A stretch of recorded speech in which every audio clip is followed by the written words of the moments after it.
को मैं एक एक करके आपसे सवाल कर लेता हूं, मैं आप उसको डिनाई कर दें। आप मतलब ये वो कह रहे हैं कि जनाब मौजूदा चीफ जस्टिस को एक्सटेंशन क्या आप लोग देना चाहते हैं? आप कह दें नहीं, कहें बोलें, कह दें नहीं। देखिए, मौजूदा चीफ जस्टिस एक्सटेंशन लेना भी नहीं चाहते। तो आप देना भी नहीं चाहते ना? ये तो एक्सटेंशन का अरे बाबा वो लेना नहीं चाहते, आप कहते हैं हम देना नहीं चाहते। वो लेना भी नहीं चाहते। असल में बात नहीं, आगे अगला जुमला भी बोले ना, एक मिनट अगला जुमला भी बोले। वो लेना नहीं चाहते और हम देना नहीं चाहते। हम जी बिल्कुल ठीक बात की आपने। क्रेडिट गोज टू अता ताड़र कि वो एक बॉल फेंकता है और इनको उस बॉल के पीछे लगा देता है, ट्रक की बत्ती के पीछे, और ये उसी के ऊपर खेलते रहते। फिर वो पता चलता है नहीं ये तो बॉल नहीं था, ये तो कोई गैस का गुब्बारा था, बस खत्म। तो ये बेचारे इतने अक्ल से पैदल है, कभी नियत पे बात कर। अच्छा, बेरोजगार लोग हैं, इनके पास काम कोई नहीं है, तो हमारे काम को ना वो चेस करते हैं। हम इसको इनको जो है दिखाते हैं राइट, घुमाते हैं हम लेफ्ट हैं। तो ये लगे रहते हैं इन्हीं सारी चीज़ों में। हमें और बहुत सारे संजीदा काम करने। और एक बात आपको बता दूं, हम बड़े बाइख्तियार हैं। प्राइम मिनिस्टर शहबाज शरीफ साहब बाइख्तियार है। वो आइन और कानून के तहत ही उन्होंने हलफ उठाया और पाकिस्तान के तमाम इदारे यार अतर साहब आप सीरियसली बात को सुने प्लीज। अतर साहब आप सीरियसली बात को सुने। आप मुस्कुरा रहे हैं उनकी बात के ऊपर। निहाल साहब की बात गौर से सुने। वो कह रहे हैं बाइख्तियार मैं खुश हो रहा हूँ। देखिए जो खुश हो रहा हूँ, ये खुशी का आंसर है। मुल्क का बेसिक चीज है वो हमारे जो पावर हम ड्राइव करते हैं वो कॉन्स्टिट्यूशन से और पार्लियामेंट से करते हैं। निहाल साहब ये पार्लियामेंट में ये जो आपने अभी बात कही शहबाज शरीफ साहब है। निहाल साहब ये जो भी आपने बात की कि वजीर आजम एक बाइख्तियार वजीर आजम है, तो ये जो थोड़ी देर पहले अतर साहब ने एक शुगली छोड़ी थी, इन्होंने फरमाया कि जनाब ये एक पार्ट टाइम वजीर दाखिला लगाया हुआ है, इनका वजीर खजाना भी अपना नहीं है, तो ये शहबाज शरीफ साहब ने लगाए हुए हैं, ये उनकी चॉइस है। यार मुझे तो बड़ा अफसोस हो रहा है इस बात को सोच करके, क्या मोहम्मद औरंगजेब साहब पाकिस्तान में नहीं है उनका नाम? वो क्या चिंगपोंग कोई वो कोरिया से या जापान से आए हैं? क्या नकवी साहब पाकिस्तानी शहरी नहीं, आप ही के भाई हैं? और क्या शहबाज, देखिए ना, ये सारे पाकिस्तानी लोग हैं और पाकिस्तान के सिस्टम में ही रहते हैं और वो डिलीवर भी कर रहे हैं। मैं समझता हूं कि आज जो हमें बात करना चाहिए वो बात करना चाहिए था कि हम IMF से छुटकारा कैसे पाएं, हम लोगों को रिलीफ कितना दा दें। आज सैलाब पे बात होना चाहिए। हमें देखना चाहिए था कि कच्चे के इलाके में क्या हो गया है। हमें देखना चाहिए था कि गवर्नेंस का मुकाबला करना था कि मरियम साहबा की गवर्नेंस कैसी है और अली अमीन गंडापुर साहब की। ये बेचारे जो हैं बेरोजगार लोग हैं, ये अपने अली इनका है वजीर आला भी कि नहीं है, वो उसको ना डिस्कस करते हैं ना। बेचारे मासूम KP के लोग जो आज पुरसाने हाल उनका कोई नहीं है, वहां पे फ्लड है, वो बड़े अजीब और गरीब हालात हैं। निहाल साहब जो है निहाल साहब एक बात बताएं, आपने चूंकि निहाल साहब आपने अली अमीन गंडापुर साहब की एग्जांपल दी है। अली अमीन गंडापुर साहब पाकिस्तान तहरीक इंसाफ में कब से हैं? कोई आइडिया है आपको कितने साल हो गए? कोई आइडिया? मेरे ख्याल से 12-15 साल तो हो गए होंगे। मोहम्मद औरंगजेब साहब कितनी देर से हैं आपकी पार्टी में? हमारी पार्टी में तो पैदाइशी है, आपको नहीं पता? औरंगजेब साहब पैदाइशी है पार्टी में है। सादुल्ला सुन लेना भाईजान, सुन ले, चौधरी फारूक के बेटे हैं वो। अच्छा। उनकी भाभी हमारी सेनेटर है। अच्छा। उनके चाचा हमारे MNA हैं, उनके अब्बा हमारे अटॉर्नी जनरल थे। क्या अच्छा। बात कर रहे हैं नहीं, तो औरंगजेब साहब हमारे तो उनका पूरा घराना हमारा घराना है। मेरा सवाल ये नहीं था, मैंने पूछा औरंगजेब साहब नून लीग में है, नून लीग से मतलब शामिल हुए में? जी वो नून लीग को ही वोट देते रहे हमेशा से। अच्छा। तो किसी और को वोट नहीं दिया उन्होंने कि जी कल उन्होंने PTI को वोट दिया था या किसी और को। भाई मैंने आपको कहा ना, चौधरी सईदुर रहमान असदुर रहमान के वो भतीजे हैं और ये मोहसिन नकवी साहब भी हैं। ये मोहसिन नकवी साहब भी नून लीग को वोट देते रहे सर। मोहसिन नकवी साहब जी, मोहसिन नकवी साहब भी जब पाकिस्तान में रहे तो वोट नून लीग को देते रहे या फिर आपके मीडिया के साथ वो कवरेज करने, क्योंकि वो आपकी बरादरी से हैं और हमने आपकी बरादरी को भी नुमाइंदगी दी है इस गवर्नमेंट के अंदर। ये क्रेडिट गोस टू, ये हमने तो नहीं कहा था आपको देने को। हमने हर शोबा जिंदगी को जी हमने तो नहीं आपसे कहा था कि भाई आप हमारी बरादरी को नुमाइंदगी दे दें। लोग मीडिया के लोग कहते हैं कि हमारी भी नुमाइंदगी होनी चाहिए। अब हम आपको अगर आपको नुमाइंदगी दे रहे हैं तो आप उस पर भी नहीं सर, हमने कभी नहीं कहा। किस बात पे? मैं नहीं जानता ये कौन से सहाफी हैं निहाल साहब, मैं नहीं जानता ये कौन से सहाफी हैं, ये कौन से एंकर पर्सन हैं जो बैठ के हुकूमत में नुमाइंदगी मांगते हैं? हम मेरा कम से कम उनसे कोई ताल्लुक नहीं है। मेरा ख्याल में सहाफी का काम जो है, कभी आप उनको, कभी किसी एंकर को आप पीसीबी का चेयरमैन बना देते हैं, कभी किसी मीडिया टाइकून को आप बैठ के वजीर दाखिला बना देते हैं। हमने कुछ नहीं मांगा हुआ भाई आपसे, और ना आपसे कुछ चाहिए। पार्टी के हैं मंसूर साहब, आपके पास तो माशाल्लाह अपना एक अच्छा प्रोग्राम है, अपना बड़ा नाम है, मगर आपके बिरादरी से आप मांगे ना मांगे, हो सकता है किसी दिन आपकी भी लॉटरी खुल जाए। नहीं पाए, मुझे नहीं चाहिए, क्योंकि बड़े नहीं मुझे नहीं चाहिए, वजीर हो। नहीं नहीं नहीं नहीं आपको होना चाहिए, मुझे नहीं चाहिए, नहीं मुझे नहीं चाहिए भाई। Good people to run this country. नहीं मैं जो कर रहा हूँ सर, मैं यही कर लूँ, बहुत बड़ी बात है। मैं आपको दावत दे रहा हूँ सर कि आप ज्वाइन कीजिए, आप ज्वाइन कीजिए। नहीं नहीं ये बदले में मेरे हाथ है भाई, पाकिस्तान को सर्व करे, पाकिस्तान में अच्छे लोग ही बहुत शदीद, मैं ये काम कर लूँ यही बहुत है भाई।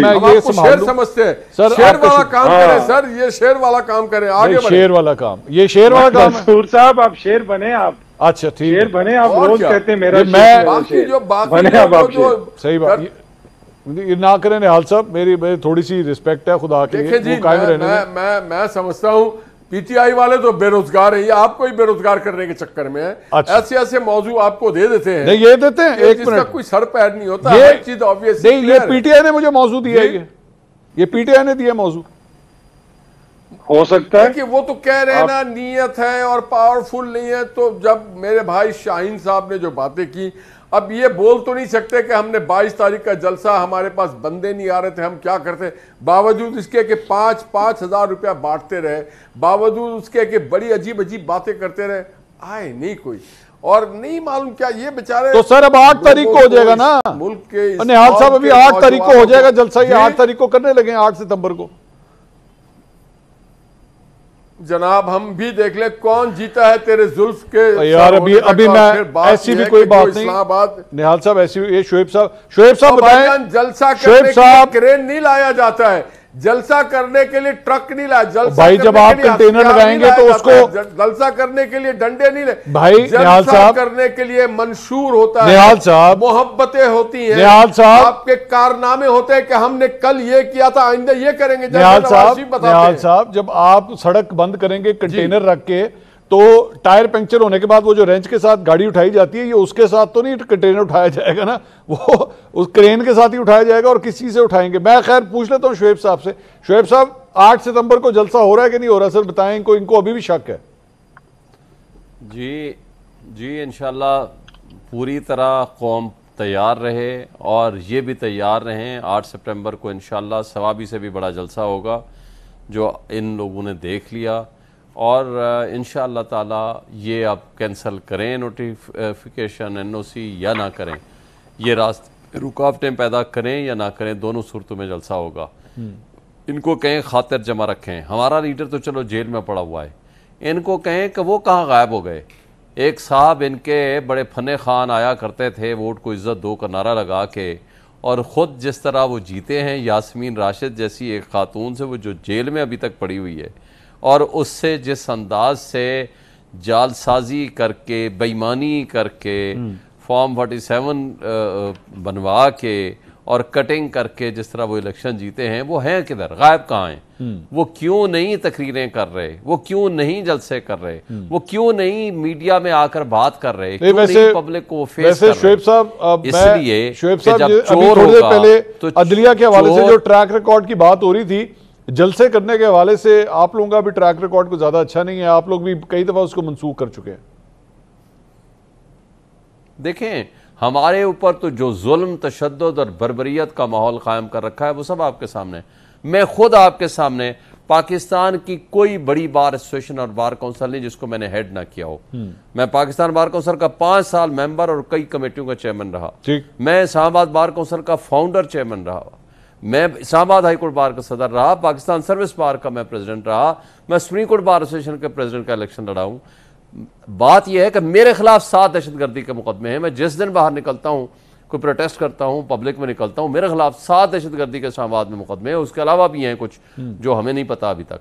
बात यह है कि ये तो हमारे साथ हो रहा है, आम आदमी के साथ जो कुछ हो रहा है, कल हमारे उमर सुल्तान लड़के को उठा लिया गया, ये पिछले 1 महीने के अंदर कम से कम 30 से ज्यादा बंदे अगवा कर लिए गए। शोएब साहब जो आपके सामने, शोएब साहब माजरत के साथ, लेकिन इस सब कुछ के बावजूद भी शोएब साहब माजरत के साथ अगर जुलूस भी निकाल रहे हैं, सर एक प्रोग्राम भी रख रहे हैं। तो शुएब साहब एक तो चले इनकी तरफ से जो कुछ हो रहा है आपने पॉइंट्स दिए बिल्कुल जस्टिफाइड, लेकिन कुछ आप लोग अपने पांव पे भी तो कुल्हाड़ी मार रहे हैं ना। आप केपी के अंदर देखिए आपकी पार्टी के अंदर क्या हो रहा है, पंजाब के अंदर देखिए हमाद अजहर साहब के हवाले से, मियां असलम इकबाल के हवाले से क्या हो रहा है। आपकी तो अपनी पार्टी इस तरह लग रहा है कि टूट फूट का शिकार हो रही है।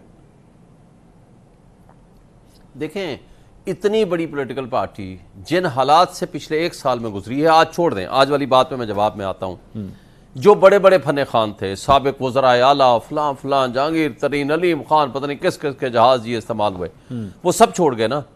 वर्कर्स को टिकट दिए, इलेक्शन नहीं लड़ने दिया, मेरे समेत कोई वर्कर कन्वेंशन तक नहीं कर सका। इस्लामाबाद की सीट मेरे पास थी, आपके सामने ही है, जिस तरह मैंने इलेक्शन लड़ा। सब कुछ के बावजूद 8 फरवरी को हमने रिजल्ट दिया, आपके सामने 180 से ज्यादा सीटें नहीं। और अगर इन कठपुतलियों के पास कोई जरा से भी अखलाकी तौर पर इनमें कोई जरा सी भी कोई अखलाकियात होती तो ये कहते ठीक है जो जीते हैं उनको इक़्तिदार दे दें। लेकिन जिस तरीके से इन कठपुतलियों को मुसल्लत किया गया वो सब आपके सामने है। लेकिन देखें, किसी भी बड़ी पार्टी के अंदर जब बहुत ज़्यादा लोग हों और जिसका पॉलिटिकल लीडर वो जेल में पड़ा हुआ हो तो छोटे छोटे इख्तलाफात हुआ करते हैं। और डिफरेंस ऑफ ओपिनियन ये इसलिए नहीं होता कि ये कोई बुरी चीज़ है, डिफरेंस ऑफ ओपिनियन होना अच्छी चीज़ है। और हर पार्टी के हम सब वर्कर्स हैं, हमारा एक ही लीडर है इमरान खान, वो इंशाल्लाह बाहर आएगा। ये छोटे छोटे डिफरेंसेस वैसे भी ख़त्म हो जाने। हाँ, जिन लोगों ने बड़े बड़ों ने या जिनकी फाइलें थी या जिनको तशद्दुद करके हटाया, जो कुछ भी किया वो सब चले गए। आज जो वर्कर्स खड़े हुए हैं, आज जो पब्लिक खड़ी हुई है, आज भी उसी तरह की सपोर्ट है।